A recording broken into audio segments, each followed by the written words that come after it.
Hi, my name is Polina Gazeva. I'm an artist living and working in Berlin. Now I will take you on a journey of creating my latest painting. This is the first time I'm documenting my work process in such a way, so all of this is just one big experiment. Far from here, oh yeah. Far from here, oh dear. It was actually also the first time I stretched the canvas myself. Take me. So I decided to take an old piece of mine, take off the painting itself off the frames, and use this frame for a new piece, and surprisingly it worked perfectly well. I wanna see from the street like crow flies, flies, crow, flies, flies. Very often people ask me how I come up with ideas for my works, and I honestly don't know. I think the ideas come to me.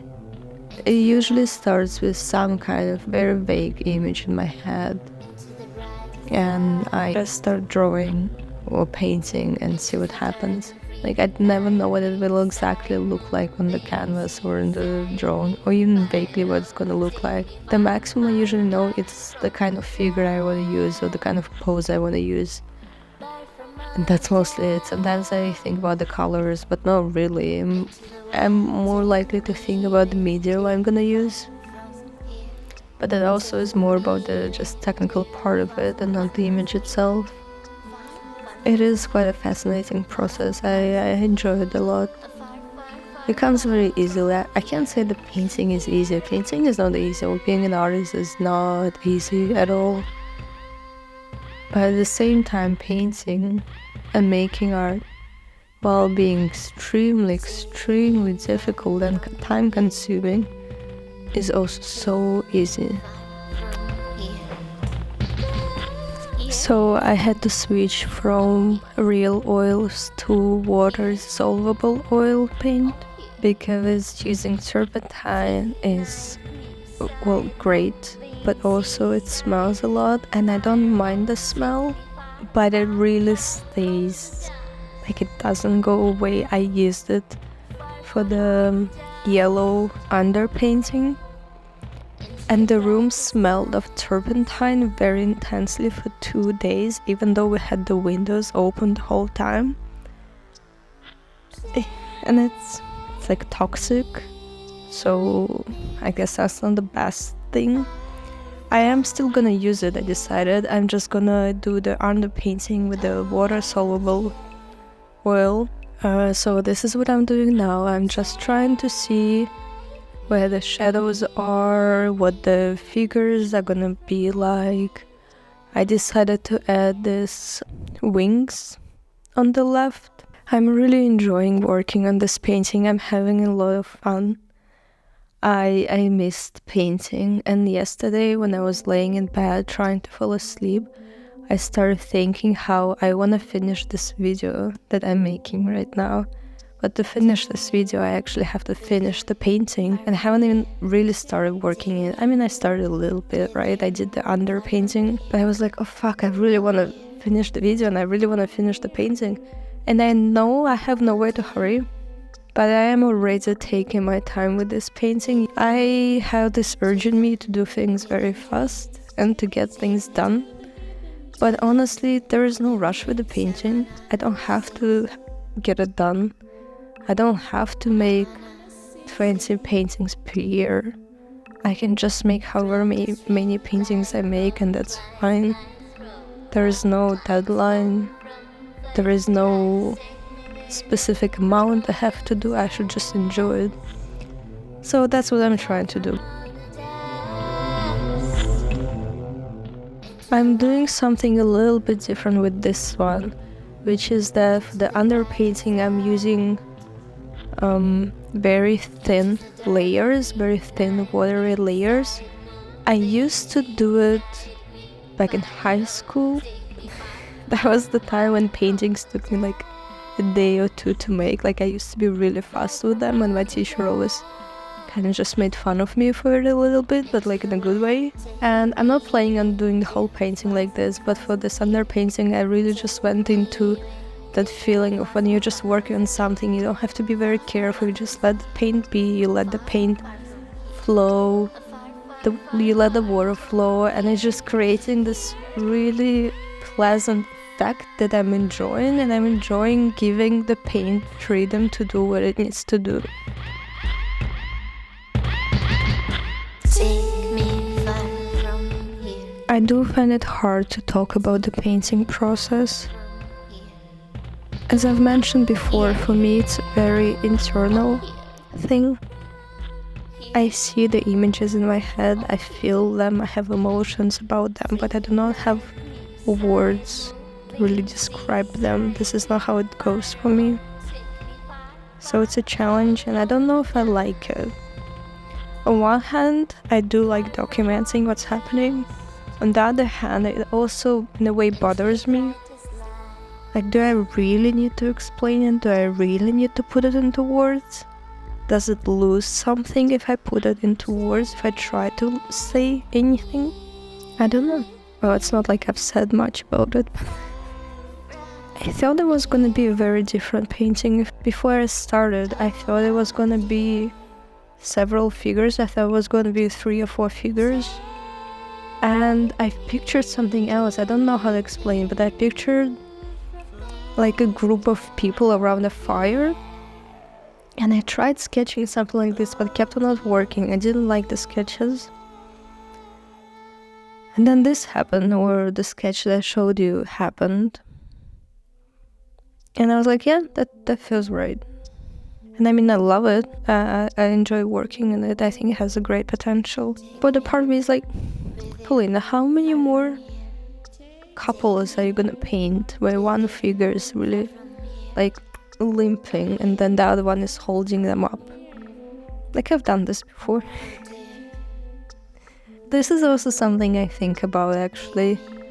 Like, when I start a new painting, or even when I draw something, I feel like I've done this. I feel like this is not new.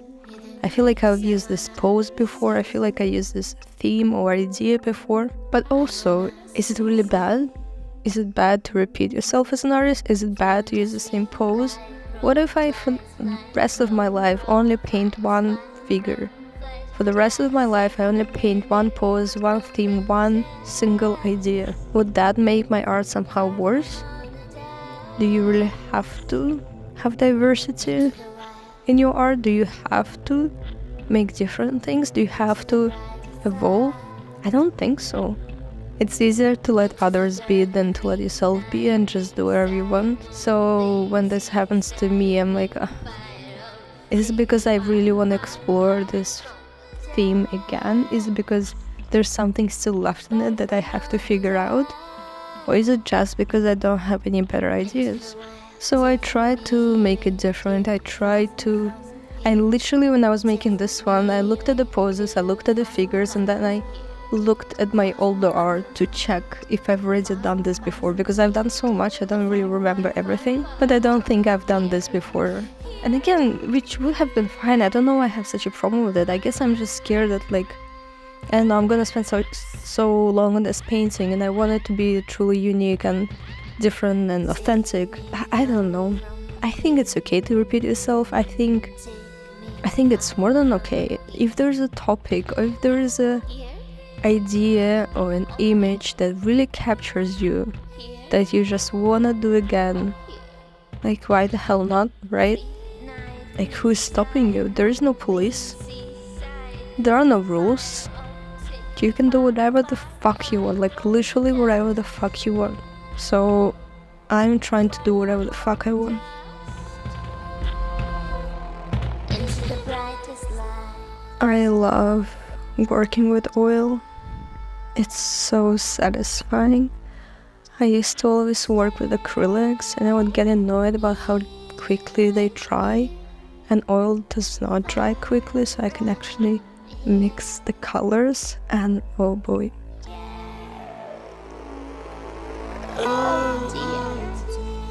So I took 1.5 weeks break from the painting because I went to Hanover to take care of some bureaucracy stuff. I also got my ear pierced. And I feel like life has changed in those 1.5 weeks. Generally, things change pretty quickly for me, or my mindset changes pretty quickly. I tend to jump from one thing to another a lot. So it feels like it's been a really long time, and I feel like a different person now, honestly. So yeah, painting. Obviously I haven't been painting because, well, I wasn't here. I worked on some drawings though, or some smaller scale paintings that I'm gonna show you. I really enjoyed it, and because I was staying with my parents, I had a bit more free time, so I actually drew more than I usually do, and it was really, really nice. I'm such a sucker for ink, so I've been using ink a lot, and I love it. I've also done some other things during that time, which is I finally finished my website. Well, more or less finished. I still have to upload some drawings and some works, but it is done. And the second thing, which is a pretty big deal for me, I've set up a newsletter. So now people can actually follow my newsletter, and well, I mean, I haven't written any yet, but I did set it up, and I did write a welcome email. I've also thought about this video a lot, and I actually started editing this video, and it turns out it's longer than I anticipated. I thought it was going to be 10 minutes, the whole thing, and it's already more than 10 minutes, and I'm only like halfway through. So I'll have to see how to do it, because my god, maybe it's getting a bit too long. I realize I don't really talk about the painting that much, because I feel like, I don't know, what do I say? It's a painting. It's there's a lot of stuff happening. I was thinking a bit about symbolism, or the kind of figures, or the kind of, well, yeah, symbols I tend to use in my art. And I don't know, it feels like it's very silly. Well, you see, there's a crocodile here, right? The reason there is a crocodile because crocodiles are a bit like dragons. And also because me and my partner, we went to the zoo on our anniversary, and we saw very silly crocodiles there that had like a really, really thin nose, and I love them so much.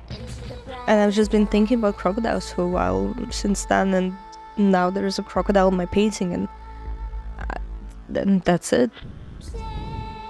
And this is not to make the painting and the art any less valuable or any less important. But some things are also just easy and silly, and that's also okay. This crocodile is not that silly crocodile that I saw at the zoo. It has a normal nose, but it is inspired by those like funny crocodiles. Just so you know. I think this painting is coming along really, really well. I don't think there's that much to do on it, actually. I still have to finish the background. I still have to figure out the faces a bit.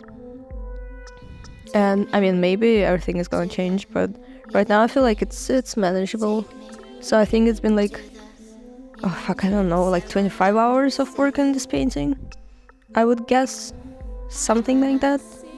Maybe 20, maybe more. I always tell myself I'm gonna measure how long it actually takes, but then I never do. I made a website, I made a newsletter, and things are actually going somewhere, and that's exciting, that's good, that's nice. It feels very good. It feels very good to be working on this video. It feels very good to have a website, to be working on the newsletter. Yeah, feel free to subscribe to my newsletter. I'm very excited about that. I think it's gonna be really interesting. It is an experiment. I'm really curious to see where it's gonna go. And I'm very determined to make it work and to work on it consistently. So yeah, you can support me by following it. It's for free, and then you'll get hopefully some interesting emails to read through in your spare time to distract yourself from this reality. Well, anyway, let's get to painting.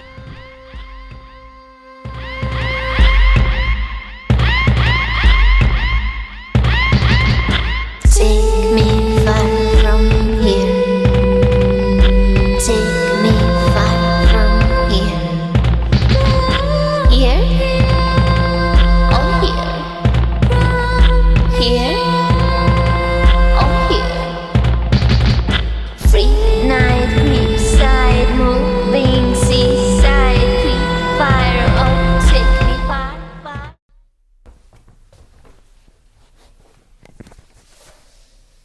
and that was gonna be the end of the video, but it wasn't.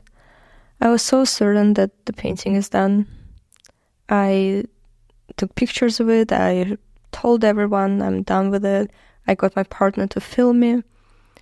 And then when we were filming, I saw the painting in the daylight and I realized I am not happy with it. And I was quite destroyed. I was not okay for a moment. I was having trouble coming to terms with the fact that I still have to work on it. I was so settled on the idea of it being finished that when I saw that there are parts about it that I do not like, I saw it as a sign of, okay, my painting is bad and I suck at painting and there's nothing I can do about it. I just felt sad for myself. I felt like I don't know what to do about it. Because I thought the painting was finished, I just thought, okay, it's just a bad painting. And all of that simply because the light outside is different than the light I have at home. So I just didn't see those things before because I literally couldn't see them because there is not enough light in the house. So yeah, I had a breakdown about it, I cried about it a bit. I felt betrayed by myself, I felt betrayed by my art, I felt like, well, if I can't even paint well, then what can I do? And all because I rushed it too much. I just wanted to be done with it. I worked on it too much, so I didn't want to work on it anymore. And then once I calmed down, once I decided I want to be honest with myself, I don't want to leave a painting unfinished. I'm not going to feel good about it. I'm going to feel sad about it all the time. I calmed down and I was like, you know what, I'm just going to do it. It's fine. It's fine if the video takes longer. It's fine if the painting takes longer. It's perfectly fine that it's not finished, and doesn't mean I'm a bad painter. It just means the painting is not done and needs a bit more work. And that's what I did. I decided not to film any of the process because I felt like I needed some private time with it. I needed not to be influenced by other things. I needed not to think about other things and just focus on the painting, and that's what I did. Again, at first I thought maybe I'm not going to finish the painting. Maybe I'm just going to pretend like it's all fine because no one is going to know. Only I'm going to know. But then, honestly, the point of this video is to document the process of working the painting, and being dissatisfied with your own art, I think it's a part of it, and it's a perfectly good part of it. You just have to figure out why you're unhappy. Is it because there's still something to improve, or are you just being very critical of yourself and your art? And do you just need to chill? And sometimes I just need to chill, but sometimes I have a point, and you need to learn how to listen and figure out which one it is. So yeah, I finished the painting. It only took me one more day, and now I'm happy with it. It took quite a turn in my eyes. I think it has a very different feeling to it now, but I'm not going to say much more. I'm just going to show you, and that's going to be it. Okay. Bye-bye. Far from the dust, far from all the dust, into the brightest light.